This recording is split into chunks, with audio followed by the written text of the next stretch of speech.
Olá, eu sou o Vinícius. E eu, a Zaira. Nós somos pesquisadores de pós-doutorado e terminamos o projeto de pesquisa que teve apoio do Conselho Nacional de Desenvolvimento Científico e Tecnológico, o CNPq, com pagamentos de bolsa DTI-A. Como largamente divulgado pela mídia em geral, estamos em tempos de mudanças climáticas, percebidas a cada dia em nosso cotidiano com o aumento de eventos extremos, tanto de aumento de chuvas, como no Rio Grande do Sul, e em casos de seca, como na Amazônia este ano, por exemplo. Projeções divulgadas no ano passado pelo Painel Intergovernamental sobre Mudanças Climáticas, o IPCC, sugerem um aumento desses eventos no Brasil e na Amazônia. Como consequência, a ocorrência de enchentes, agravando problemas de saúde, sociais, psicológicos e financeiros das populações afetadas. Nesse sentido, entender como as chuvas se formam na Amazônia, neste contexto, utilizando diferentes ferramentas como as que falaremos a seguir, é algo imprescindível. De modo simplificado, a convecção é o processo pelo qual o ar quente e úmido sobe na atmosfera, resfria e condensa, formando nuvens e frequentemente tempestades. Na Amazônia, a intensa convecção é alimentada pela alta disponibilidade de umidade e calor, que estão presentes durante o ano inteiro, resultando em um volume de chuvas abundante. Isso é fundamental para o ciclo hidrológico da região e influencia tanto o clima local quanto o regional. A interação desses sistemas com a floresta cria um ciclo de retroalimentação que é fundamental para a manutenção do clima da região. A floresta amazônica atua como uma bomba biótica, redistribuindo a água na atmosfera através da evapotranspiração. Porém, com o aumento do desmatamento e o aumento da temperatura global, esse mecanismo pode ser perturbado, levando a menor produção de chuvas e secas mais severas, resultando em maior mortalidade de árvores. Toda essa cadeia de impacto pode levar a liberar maiores quantidades de carbono armazenado na floresta, contribuindo ainda mais para o aumento da temperatura global. Para avaliar os sistemas convectivos de chuva, nós coletamos amostras a cada 5 minutos em Manaus e na floresta amazônica, onde fica a Torre Ato, buscando compreender sua evolução temporal. Para isso, nós fizemos 2 campanhas de coleta, em março do ano passado e entre janeiro e fevereiro deste ano. Isótopos estáveis da água são átomos do mesmo elemento químico, que têm o mesmo número de prótons, mas diferem no número de nêutrons em seus núcleos. Essa diferença resulta em massas atômicas distintas para os isótopos. No caso da água, o H2O, existem Hs e Os com pesos diferentes, formando moléculas de água de diferentes versões com pesos variados.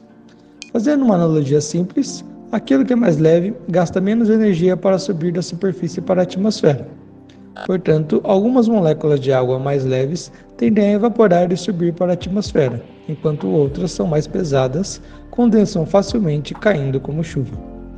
Durante a movimentação da água do oceano para o continente, processos de evaporação e condensação mudam as diferentes proporções de isótopos presentes na água de chuva, compondo os rios, solos, plantas e aquíferos. Dessa forma, ao medir essas proporções de isótopos na água, podemos traçar a história completa do ciclo hidrológico, como se fosse uma impressão digital da molécula de água. Assim, nós combinamos dados de isótopos estáveis da água com uma série de dados meteorológicos. São eles: dados micrometeorológicos da Torre Ato, que serão detalhados a seguir pela Zaira, dados de um microradar de chuva, que rastreia as gotas de chuva e de gelo da nuvem em um único ponto, verticalmente, dados de uma estação automática de superfície, imagens do satélite GOES-16, onde visualizamos o topo das nuvens, e por fim, dados do Reanalysis, que é um modelo que fornece centenas de parâmetros meteorológicos para monitorar o clima passado, presente e futuro. Em paralelo às campanhas de amostragem de chuva, também foram analisados dados micrometeorológicos de temperatura, umidade relativa, fluxos de gás carbônico, fluxos de calor sensível e calor latente e de precipitação, para avaliar o impacto de eventos El Niño dentro de camadas mais baixas da atmosfera durante a estação chuvosa na Amazônia, utilizando a comparação entre dias com chuva e dias sem chuva entre 2 trimestres chuvosos distintos. De maneira geral, dados micrometeorológicos são um conjunto de informações obtidas através de medições realizadas em microescala, tanto espacialmente como temporalmente. As medidas capturam processos de troca de energia, trocas de vapor de água, de gases e de partículas, e são resultados de interações entre a camada mais baixa da atmosfera e a superfície, como o solo, a vegetação ou os corpos de água, e são fundamentais para o entendimento do ciclo hidrológico, no balanço de energia à superfície e dos fluxos de carbono. Essas medições são realizadas dentro da camada limite através de sensores instalados em torres, como no sítio experimental ATO, que é a sigla em inglês para Observatório da Torre Alta da Amazônia. Esse sítio está localizado no meio da maior floresta tropical úmida do mundo e fica a 150 quilômetros a nordeste de Manaus e distante o suficiente da influência de qualquer grande centro urbano. Ele é composto por 3 torres instrumentadas em vários níveis, 2 de 80 metros e uma de 323 metros. As medidas realizadas possibilitam análise de variáveis do clima que integram a influência da floresta sobre a atmosfera em distâncias que extrapolam centenas de quilômetros. Para representar o período chuvoso, foi escolhido o trimestre de janeiro a março e os anos considerados foram 2019 e 2020, que respectivamente apresentaram condições de El Niño e condições neutras na região do Oceano Pacífico Equatorial. Os 2 trimestres foram divididos em dias com chuva e dias sem chuva, e cada par correspondente foi submetido a testes de significância.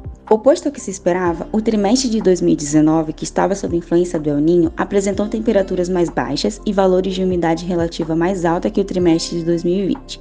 Esse resultado é justificado pelo aquecimento anômalo das águas superficiais na região do Atlântico Tropical Norte, que reduziu a entrada de umidade no continente, enquanto em 2019 as condições nessa porção do Atlântico eram neutras.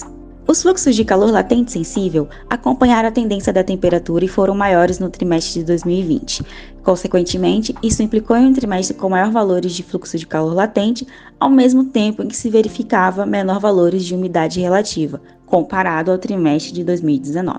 No caso dos fluxos, vale salientar que a diferença estatística só foi significativa considerando os dias sem chuva. O mesmo foi verificado nos fluxos de gás carbônico no sentido negativo, que indicam a absorção logo atividade fotossintética. Porém, os maiores valores foram observados no trimestre de 2019, que foi o período com menor valor médio de temperatura. Esse resultado alerta para a possível diminuição gradual da absorção de CO2 conforme o aumento da temperatura, devido à diminuição da condutância estomática, resultando em impactos na transpiração e produção primária bruta do ecossistema. Em resumo, esses resultados mostram que apenas as condições micrometeorológicas dos dias sem chuva poderiam ser afetadas pelo El Niño. Ao longo das 2 campanhas, coletamos 262 amostras de água em 41 eventos de chuva. Cerca de 80% desses eventos tiveram uma duração menor do que 1 hora, sendo caracterizados como eventos curtos. Por isso, nós calculamos as médias dos dados isotópicos e meteorológicos e fizemos uma comparação entre os eventos. Em um segundo momento, avaliamos o que aconteceu com os isótopos ao longo do evento, identificando sua variação a cada 5 minutos. Notamos, basicamente, que 3 processos principais controlaram a variação da proporção de isótopos, diminuindo ou aumentando a proporção de água pesada ou leve. São eles: primeiro, profundidade da nuvem. Quanto mais alta a nuvem, maior foi seu processo de convecção, gerando maior perda de isótopos pesados. 2. Fluxo de umidade. Notamos um predomínio do fluxo de umidade proveniente do Oceano Atlântico. Esta umidade contribuiu para a geração de chuva cada vez mais pobre em isótopos pesados ao longo de sucessivos dias. Após uma mudança neste fluxo, observamos uma mudança no padrão de distribuição isotópica. 3. Umidade local.